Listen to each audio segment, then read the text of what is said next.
Mentores espirituais amigos, suplicamos a vossa ajuda para que possamos ser bem-sucedidos com o vosso envolvimento na realização deste trabalho de longo percurso e que já vai adiantado e sentimos que devemos prosseguir.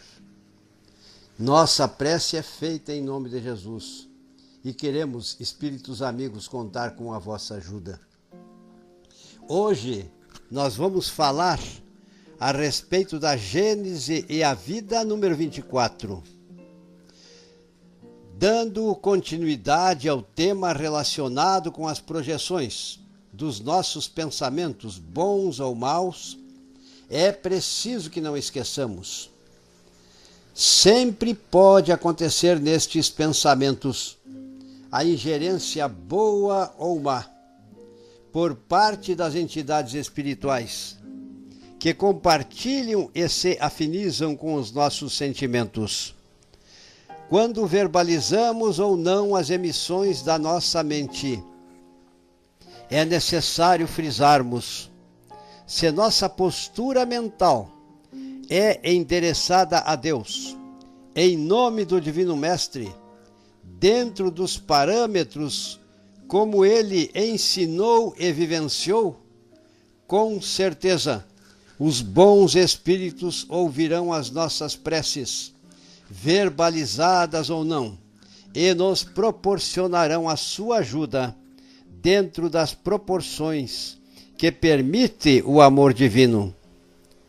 Se, pelo contrário, nas nossas relações humanas tivermos sentimentos contrários às leis do amor, ao próximo, amor a Deus, entidades espirituais imperfeitas, que se comprazem na prática do mal, que se conjugarão a nossa aura energética espiritual, tanto ao ponto de exercerem um comando hipnótico sobre nossa alma.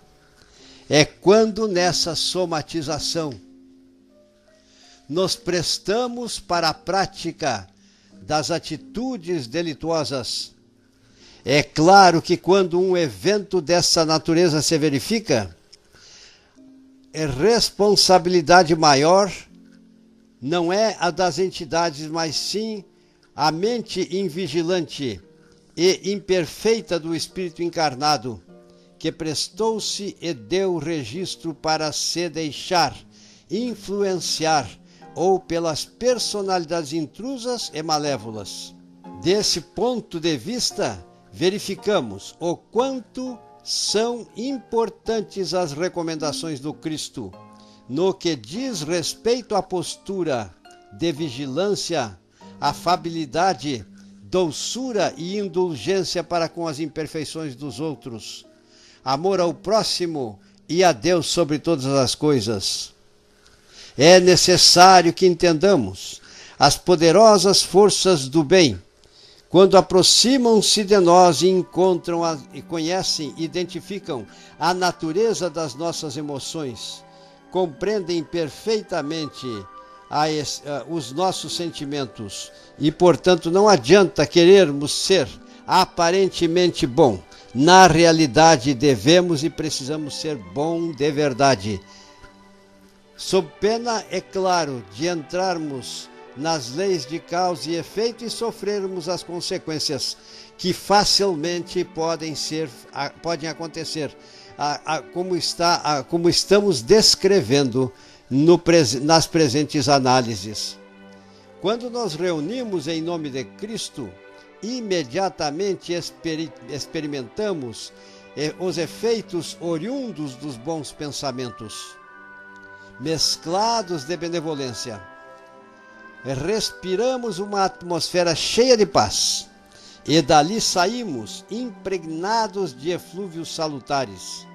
Já num caso contrário, se nos reunimos com pessoas que tenham maus pensamentos desarmônicos, eflúvios irão produzir-se e a sensação de desarmonia e mal-estar praticamente poderão ser sentida por aqueles que se acham neste grupo de pessoas. Assim se explica a ansiedade experimentada quando estamos em uma reunião constituída por pessoas antipáticas, onde malévolos pensamentos provocam correntes de fluidos nauseabundos. O pensamento, portanto, produz uma espécie de efeito físico que reage sobre o moral. Fato este que a nossa doutrina torna compreensível. Quando participamos de reuniões de cunho religioso, dentro dos parâmetros de honestidade e centrados em Cristo e nos seus ensinamentos, em nosso caso a doutrina que consola, num clima de harmonia, iremos aurir novas forças morais e acontecerá em nós a recuperação das perdas fluídicas que ocorrem pelas irradiações dos nossos pensamentos na nossa existência do cotidiano. Da mesma forma como acontece a restauração das energias corpóreas, através da ingestão periódica dos alimentos, também se verifica a renovação da energia que precisa ser reposta.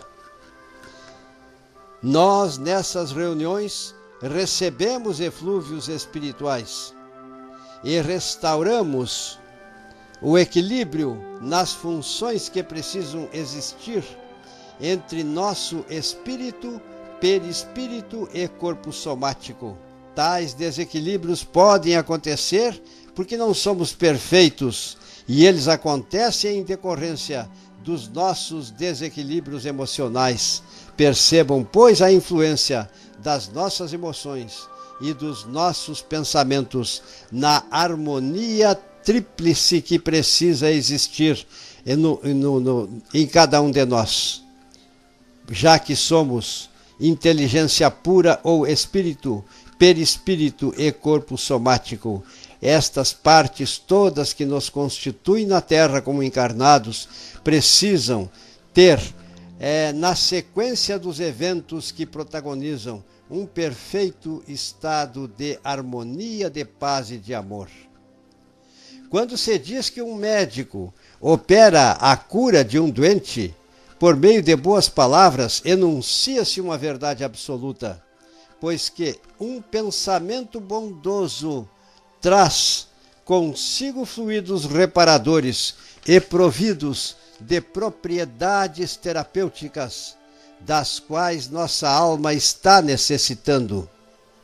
Em várias circunstâncias sabemos que esses benefícios atingem o nosso corpo somático. É preciso que observemos: a medicina humana é uma benção que se perpetua e é protagonizada pelos médicos, os quais combatem as doenças e almejam a cura dos corpos somáticos.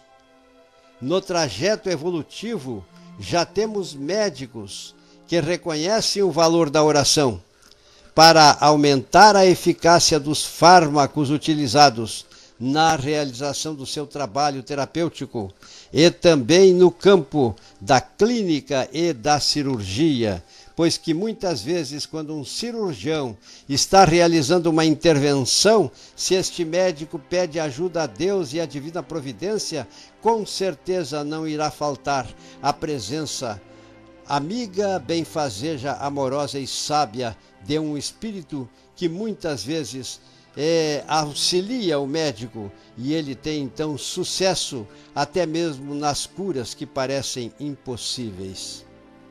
Nós espíritas temos a convicção de que bons espíritos podem ajudar na terapia médica, quando a providência divina assim o permite. E o médico acredita em Deus e nos mecanismos providenciais divinos. Reprisamos ideias importantes para que aqueles que escutam estas exposições, sementes evangélicas e sementes luminosas de amor, possam perceber o quanto tem pertinência a postura da vigilância e a postura de oração para termos a ajuda das forças poderosas do bem. No campo dos pensamentos humanos, convivemos com pessoas bem e mal intencionadas. Em meio a essas últimas, é normal, devido à lei de afinidade, na frequência do mal, estarem presentes de modo profuso os maus espíritos que habitam na outra dimensão, o mesmo espaço ocupado por nós, na dimensão da matéria concreta, ou seja, no nosso mundo material. Nestes casos, precisamos, e me refiro a todos nós, criar os mecanismos energéticos que nos protegerão das ingerências dos maus espíritos. Sabemos que nossos pensamentos geram as características de nossa aura. As fotos Kirlian comprovam esta afirmativa. E essas características criam as condições de refratariedade ou afinidade para que aconteça a ingerência dos espíritos, os quais, com suas emissões mentais, poderão invadir ou não o campo de energia que nos envolve. E estamos fazendo estas presentes considerações sempre enfatizando que elas servem, tanto no campo do bem também quanto no campo da maldade. O meio, pois, é muito simples. Se sabemos que emitimos fluidos e que os bons fluidos são incompatíveis com os fluidos maus, basta que sigamos a recomendação do Divino Mestre, relacionada com a vigilância e a oração.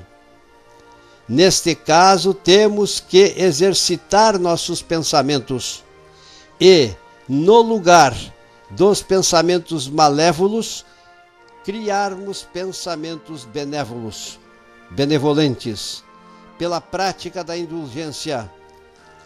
E assim, então, nós criaremos para nós a condição que sempre nos protegerá das influenciações malévolas.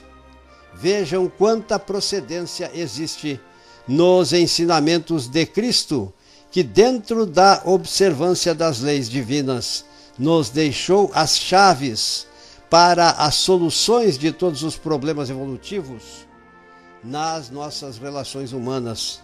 No entanto, se pensarmos na história da humanidade, veremos quanta dificuldade o ser humano tem em escolher o caminho, o percurso e a postura mental deixada como proposta de ensinamento por aquele que é o espírito mais evoluído que veio à Terra. O que se faz quando o ar está viciado? Procede-se o seu saneamento. Cuida-se da sua depuração, destruindo-se os focos de emanação das impurezas e viabiliza-se a circulação de ar salubre. Já que sabemos que a origem dos maus fluidos está na natureza dos nossos sentimentos e pensamentos, mudemos, pois, os nossos pensamentos, mudemos, pois, os nossos sentimentos em relação aos nossos semelhantes e tenhamos uma postura comportamental dentro dos parâmetros propostos pelo espírito mais evoluído que já veio à Terra, e me refiro, é claro, a Jesus. Só assim mudaremos a natureza malévola dos nossos eflúvios. Só assim a humanidade mudará a natureza fluídica que envolve a Terra, que por final torne-se uma aura nesta Terra de luz, como precisa ser no dia em que o nosso planeta seja habitado por almas regeneradas em processo de redenção, mas que não querem mais transgredir as leis divinas e permanecer nas atitudes que contrariam as leis do amor. A invasão, pois, dos maus fluidos sempre se acompanham os fluidos bons. Ou seja, tanto existe bons espíritos como maus espíritos. E como cada um no seu perispírito tem uma fonte fluídica permanente, todos trazem consigo o remédio aplicável e que terá condições de fazer frente aos eflúvios emitidos por aqueles que se comprazem na prática do mal. Trata-se, então, de purificar essa fonte, de lhe dar qualidades tais que afastem os maus fluidos. Ou seja, os bons fluidos sempre repelem os maus fluidos. Ao invés de sermos, se permanecemos no campo da maldade uma força atrativa, façamos do nosso perispírito uma carapaça que nos protegerá dos eflúvios malignos, porque nós emitiremos exclusivamente energia que corresponde a uma vibração na frequência do bem. E sejamos uma fonte de origem dos bons fluidos, portanto. Ilustrando, as moscas são atraídas pelos focos de emanações mal-cheirosas.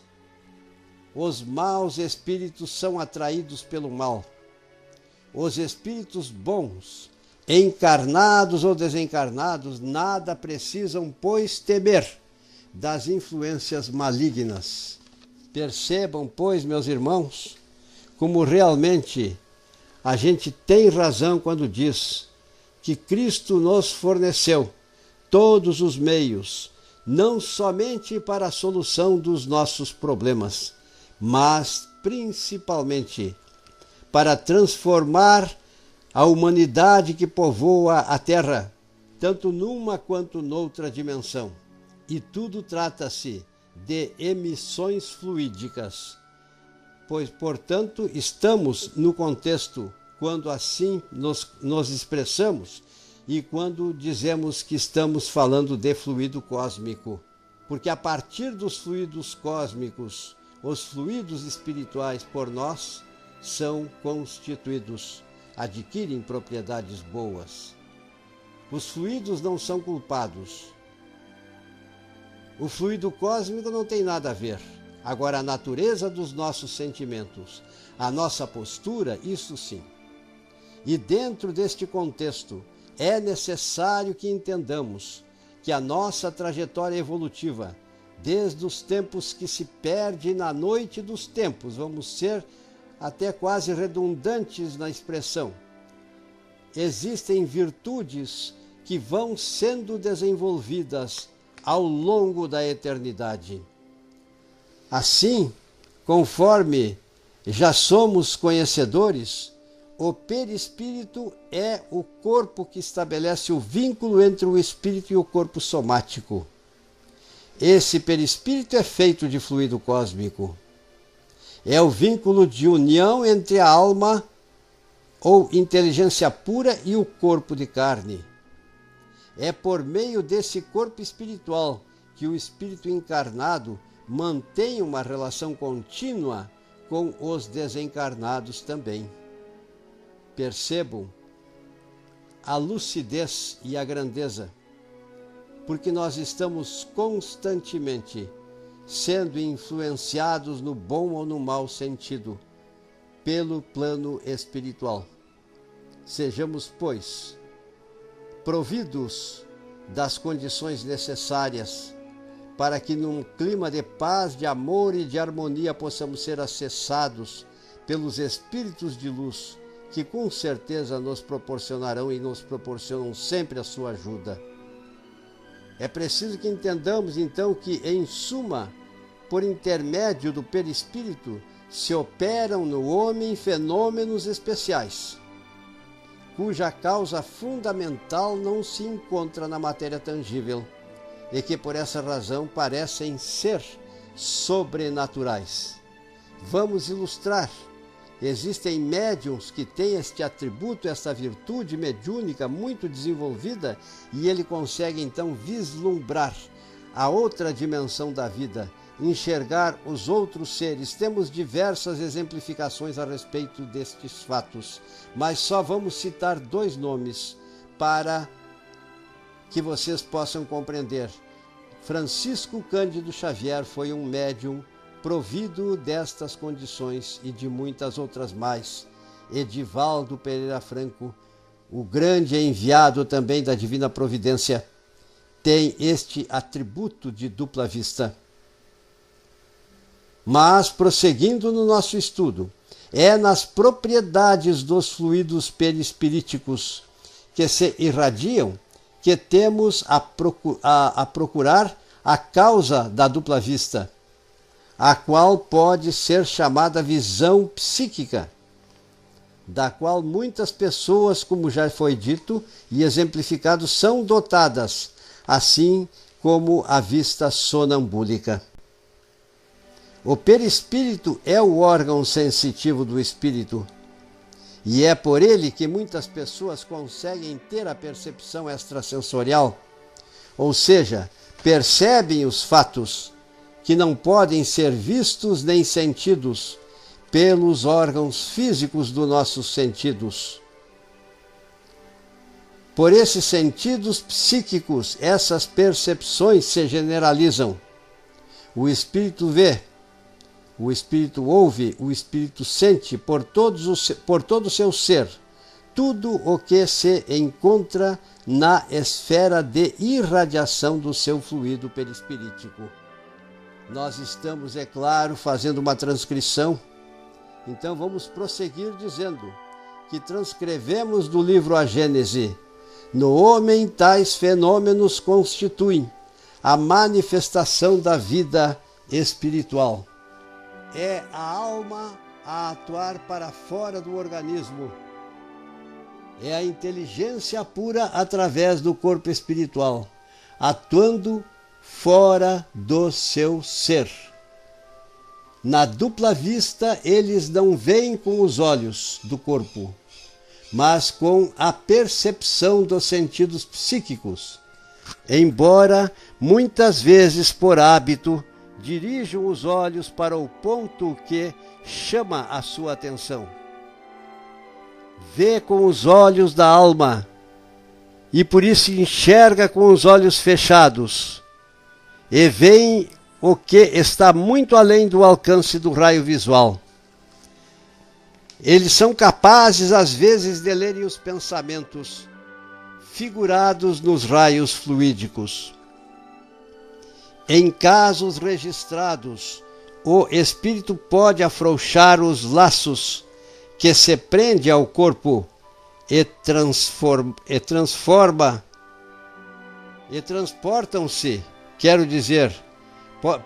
Então, vamos repetir de novo. Em certos casos, o espírito pode afrouxar os laços do corpo, que o preenche, que o prende ao corpo, e transportam-se assim, às vezes, às fontes distantes, quer sobre a terra, quer no espaço. Repugna ao espírito estar aprisionado no corpo, porque sua vida normal é a da liberdade e a vida corporal é a do servo aprisionado.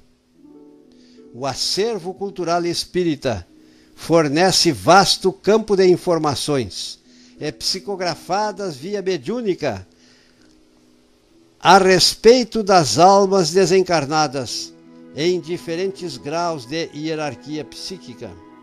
Durante o sono, muitas vezes as almas, embora vinculadas ao corpo de carne, possuem a chance de conviver com os espíritos afins, libertos da matéria, no plano espiritual, embora fiquem pelo centro de força, chamado coronário, ligadas por um cordão fluídico. Se houvesse o rompimento desse cordão fluídico, o corpo físico deixaria de viver. Quando o corpo adormecido desperta, imediatamente o espírito retorna ao seu organismo físico. A alma, envolta no seu perispírito, conforme o seu grau evolutivo, transporta a sua própria luz. Assim é a lucidez e inteligência, que geralmente é proporcional ao grau de evolução dos espíritos. A visão dos espíritos desencarnados permite que tenham percepções especiais, porque não tendo o corpo somático, se operam em condições muito diversas das que decorrem da vida corporal. Na pluralidade das existências corpóreas, através das reencarnações, as almas vão conseguindo desenvolver as suas potencialidades, que poderemos chamar de virtudes espirituais. Segundo o grau de desenvolvimento, as circunstâncias e o estado moral do indivíduo pode ela dar, quer durante o sono, quer no estado de vigília, a percepção de certos fatos materiais e reais, como o conhecimento de alguns que ocorram a grande distância, com detalhes descritivos de uma localidade, as causas de uma enfermidade, os remédios necessários para esta enfermidade. Segundo, a percepção de presença espiritual, no mundo espiritual, como a presença de espíritos. Eles podem enxergar imagens fantásticas criadas pela imaginação, análogas às criações fluídicas do pensamento, já fotografadas no século XIX e XX, inclusive documentado através de documentários de televisão. Enfim, como vocês podem ver, meus irmãos, existem diversas provas que mostram a verdade daquilo que está sendo avaliado e estudado. Se procurarmos nas fontes, conseguiremos muitas ilustrações, a tal ponto que entendemos que verdadeiramente somos almas em processos evolutivos e que Deus é nosso Pai e Deus nos ama. Por outro lado, e não obstante o progresso no campo da fisiologia, a qual depende nas suas interpretações das ciências físicas, química, bioquímica e outras mais, que são pré-requisitos necessários para o entendimento em termos globais da dinâmica da vida. É preciso que o ser humano perceba, no campo do saber, as limitações dos seus conhecimentos, que sempre existirão, e só Deus é o detentor absoluto do saber e da sabedoria num grau infinito dentro do universo, que é a sua casa, que é a sua sede, onde ele é onipresente. Percebam, pois, meus irmãos, que realmente nós somos uma crença embasada na profecia formulada por Cristo, a qual dependia do progresso conseguido na atualidade e em outras condições de progressos que serão conquistadas pelo ser humano, para podermos entender a profundidade e a maravilha que encerram-se nos ensinamentos de Jesus e que vão se amplificando, porque ele sabia que nós, no seu tempo, não estávamos preparados para entender tudo. Hoje o nosso grau de entendimento é um pouco maior. Por esse motivo é possível que façamos as presentes análises. Para ilustrarmos essas afirmativas, temos as virtudes excepcionais, muito pesquisadas e ainda não entendidas, referentes à catalepsia e à letargia, as quais ao longo da história tantas vezes se acha registrada e que ainda acontece no presente. A matéria inerte é insensível. O fluido perispirítico igualmente o é, mas transmite a sensação ao centro sensitivo, que é o nosso espírito.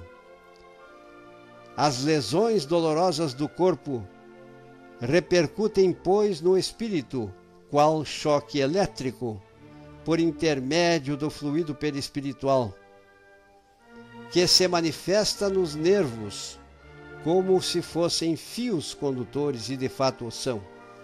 É preciso que entendamos que nos dias atuais nós dispomos de meios para analisarmos com mais clareza as afirmativas que foram feitas por Kardec no seu tempo, quando a ciência não havia ainda atingido, nestas ciências que são pré-requisitos, o desenvolvimento suficiente.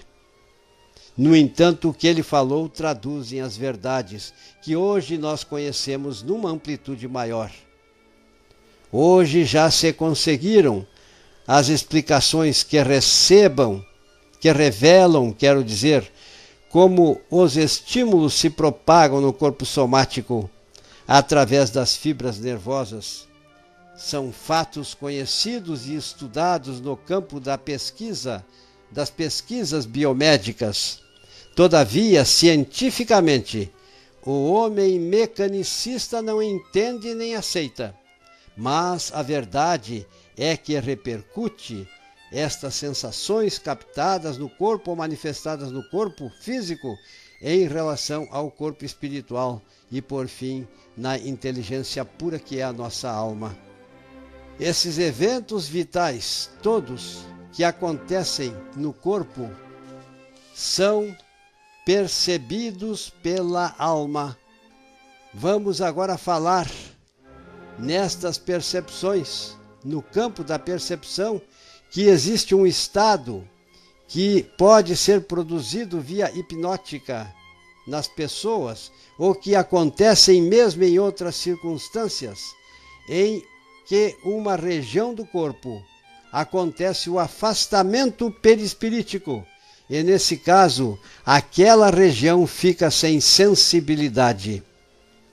Até mesmo este fato foi tão estudado que existiu uma época na qual a hipnose induzia esta catalepsia, a fim de permitir o tratamento, muitas vezes dolorosos, e sem esse estado cataléptico seria dificílimo a pessoa suportar a dor durante a terapia, seja cirúrgica ou seja no campo da odontologia, por exemplo.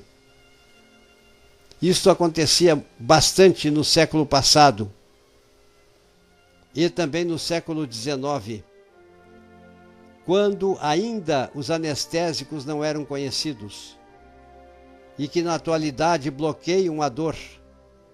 E, portanto, esses recursos difíceis de se chegar a ele, a não ser por pessoas muito especializadas, e a pessoa precisaria estar bastante habilitada para entrar em estado de hipnose.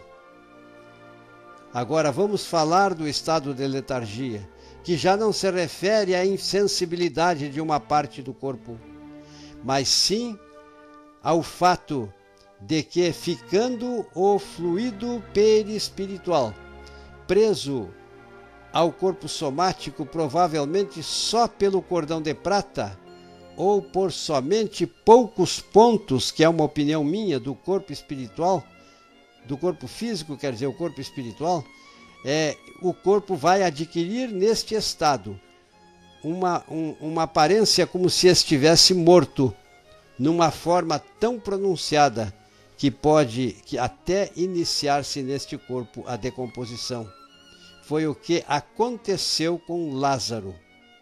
E hoje a ciência sabe que no estado de letargia ou morte aparente, ele pode durar até 8 dias, segundo constatações já feitas. Mas normalmente pode durar até 4 dias. E os médicos não não conseguem detectar sinais vitais no corpo e, não fazendo esta detecção, dão o diagnóstico de morte. Mas já em vários casos aconteceu a restauração da vida. Jesus tinha este poder.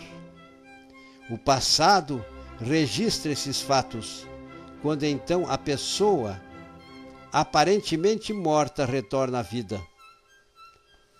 É o caso em que as pessoas leigas, não conhecendo o fato, pensam que aconteceu uma ressurreição. E, na verdade, apenas ocorreu o despertar daquela pessoa que estava aparentemente morta.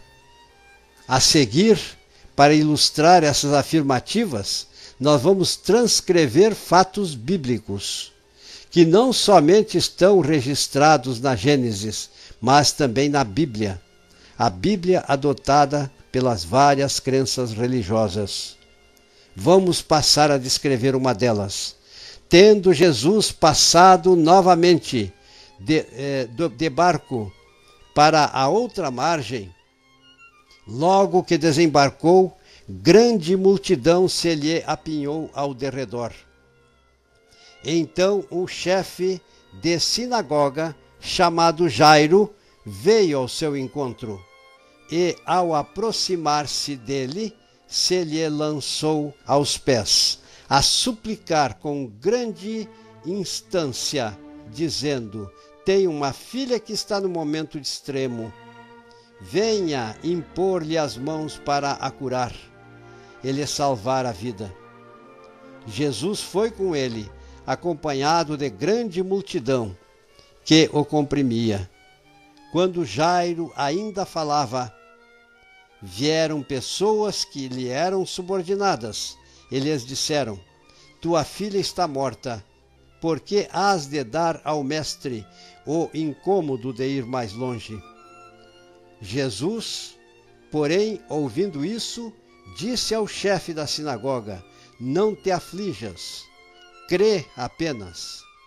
E a ninguém permitiu que o acompanhasse, senão Pedro, Tiago e João, irmão de Tiago.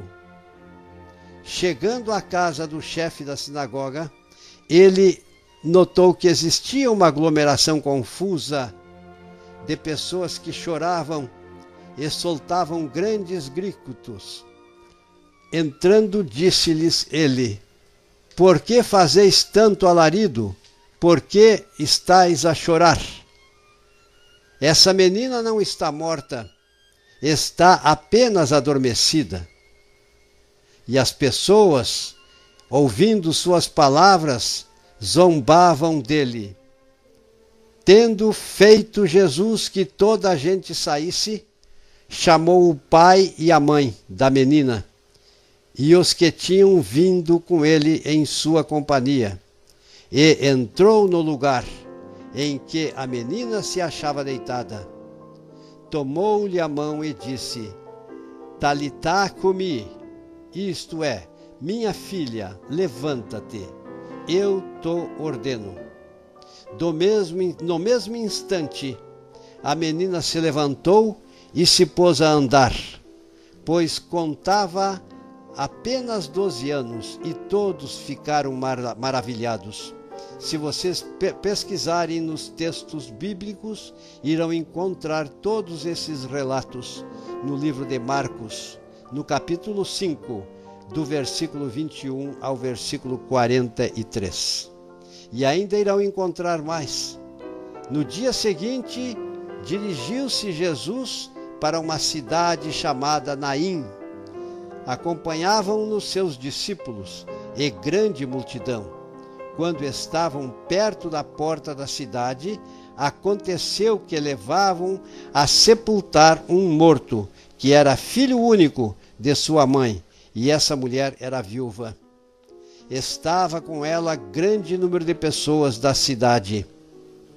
Tendo-a visto, o Senhor se tomou de compaixão. Para com ela, ele disse: não chores. Depois, aproximando-se, tocou o esquife e os que o conduziam pararam. Então disse ele: mancebo, levanta-te, eu o ordeno.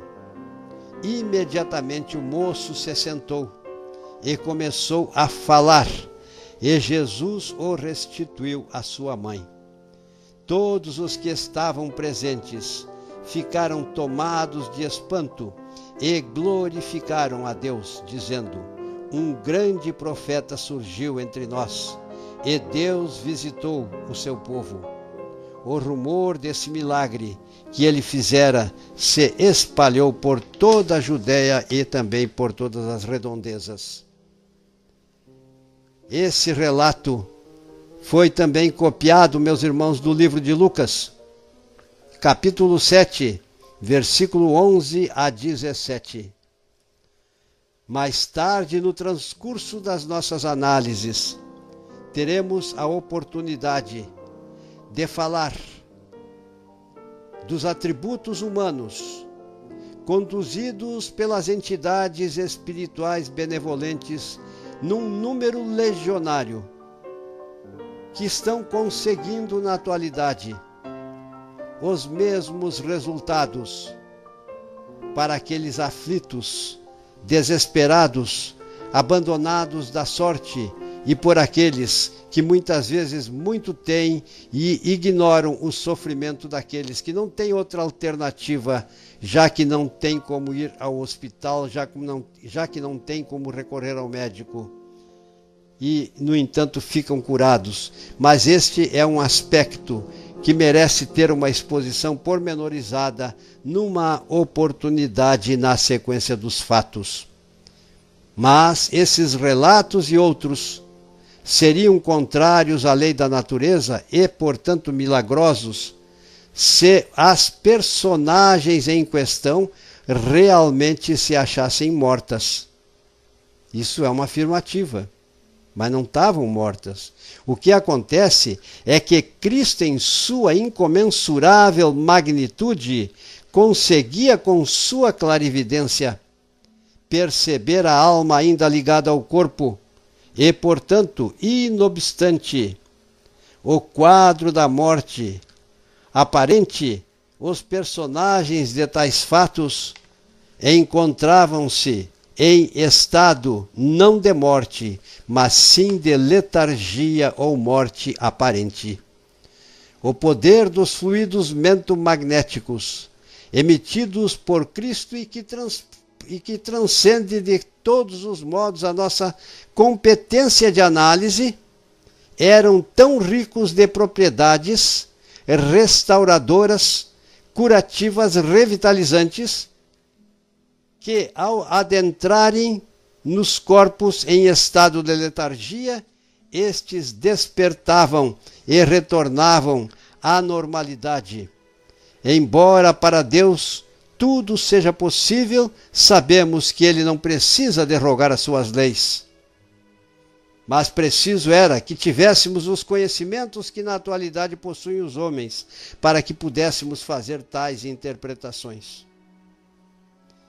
O espírito mais evoluído que já veio à Terra, o Divino Mestre Jesus, tinha essas virtudes todas e outras tantas que nós não temos alcance para avaliar. Tamanha é a sua incomensurabilidade. E assim, prezados irmãos, nós concluímos esta etapa para mais esta gravação. Agradecidos a Deus, agradecidos a vós, amigos espirituais, que nos estão ensejando os meios para que tal evento possa se tornar, em termos de divulgação, uma realidade, pois sabemos que são muitas as pessoas que participam para que estas manifestações sejam divulgadas via internet. Suplicamos as vossas bênçãos para todos esses irmãos que fazem parte da Cavile, que são trabalhadores abnegados e que estão divulgando a doutrina que consola.